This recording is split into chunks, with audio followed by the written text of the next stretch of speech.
It was another emotional day at the coroner's inquest into the death of Haven Dubois. A pathologist walked the jury through his autopsy report, testifying that Haven died as a result of an accidental drowning at a creek in the east end of Regina in 2015.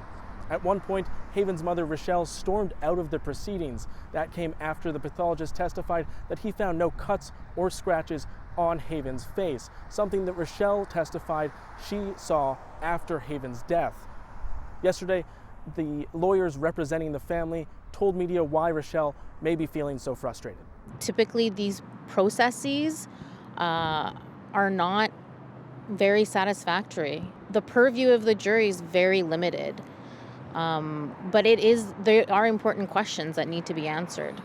Richelle did return to the room a short time later.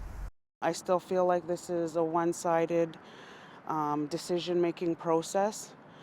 I have more questions, I guess, after hearing what the pathologist had to say. It leaves me with more questions than answers. I'm frustrated because I feel like some of the key players aren't at the table. I feel like there should have been more people called to witness that aren't called to be here to answer some of the questions regarding the medical pieces of the situation. The jury also heard from Haven's friend group, who testified that they had been smoking pot with Haven in the hours leading up to his death. They also recounted how Haven appeared to have a panic attack afterwards and then ran off down the road.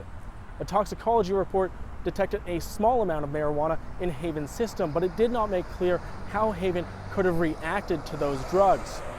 The inquiry is expected to last until Thursday.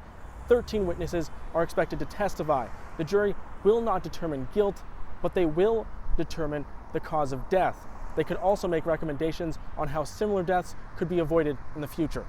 Alexander Kwan, CBC News, Regina.